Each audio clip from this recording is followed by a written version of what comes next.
The immune system consists of all the body systems that we have, which provide us with protection from pathogens and other harmful substances. In this slide series, you'll be introduced to the components of the immune system, the nonspecific defenses that we possess, the role of inflammation in immunity, and the role of fever. We will also discuss cell-mediated and humoral immunity, the role of antibodies in providing protection, and the ways that immunity is acquired. The immune system is our defense system. This system is a multi-layered defense against a variety of agents that can cause us harm. Our defenses can be divided into nonspecific and specific defenses. As we can see in this chart, the immune system relies on a number of overlapping defenses to protect us. We will cover most of these topics in this presentation.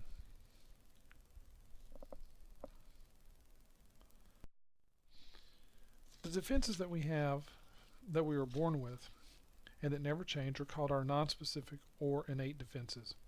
Our innate defenses can be thought of as layers of defense similar to the way the defense of medieval castles were constructed. Our first line of defense are physical and chemical barriers.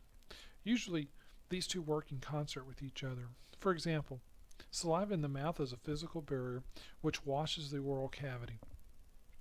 Saliva also contains an enzyme called lysozyme, which is a chemical barrier. Physical and chemical barriers are valuable lines of defense.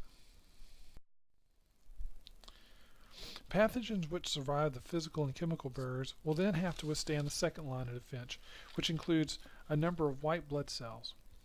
Macrophages, neutrophils, and eosinophils will respond to the presence of pathogens and mount a vigorous attack.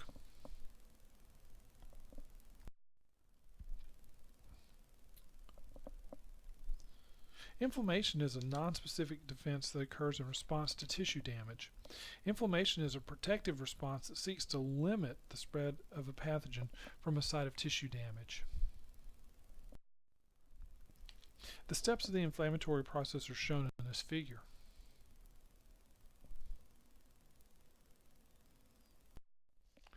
Fever is also a nonspecific defense.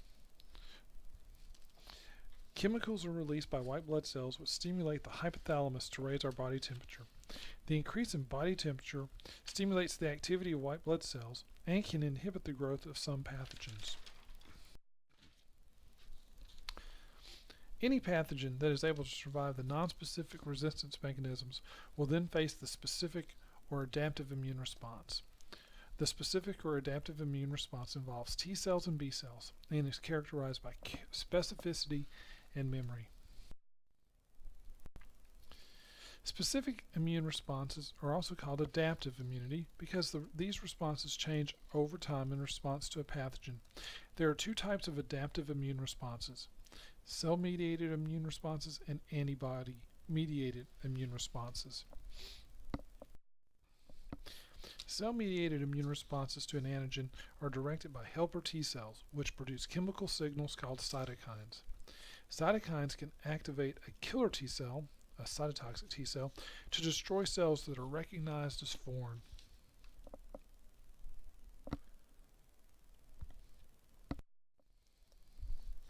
Cell-mediated immunity is directly related to the activity of helper T cells and cytotoxic T cells.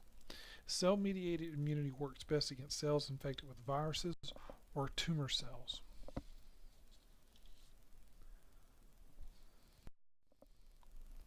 The second type of adaptive immune response is called antibody-mediated immunity or humoral immunity. Antibody-mediated immunity results from the activity of B cells, which produce proteins called antibodies that bind to extracellular antigens. Antibodies are also called immunoglobulins. Antibodies are actually the B cell receptor for the antigen which has been secreted into the environment.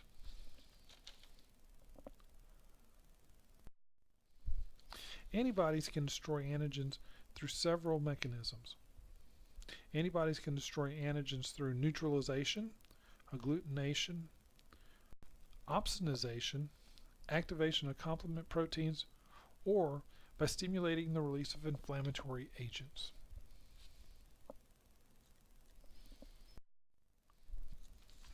The specific immune response becomes stronger and faster the more times it encounters a particular pathogen or antigen. During our primary response, the immune system forms memory cells that are able to respond faster the second time we're exposed to an antigen. During our secondary immune response, the memory cells produce a stronger response and a faster response to the antigen, in addition to creating another pool of memory cells.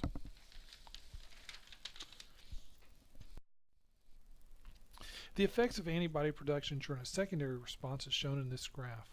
As you can see, the secondary response is faster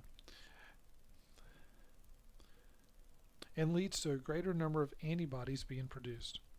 This graph provides the rationale for booster shots that are given as part of our vaccine protocols.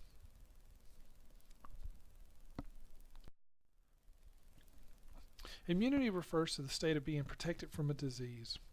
Humans can acquire immunity to pathogens and toxins in 4 ways. Natural methods of acquiring immunity are to get sick and then recover, or to obtain antibodies from mom during breastfeeding. Artificial methods of acquiring immunity are through vaccinations or by receiving a transfusion of someone else's antibodies.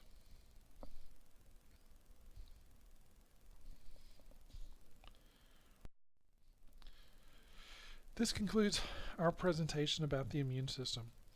We've discussed the lines of defense that make up our nonspecific resistance mechanisms, the 2 facets of our specific immune response, the action of antibodies, and the ways that immunity can be acquired.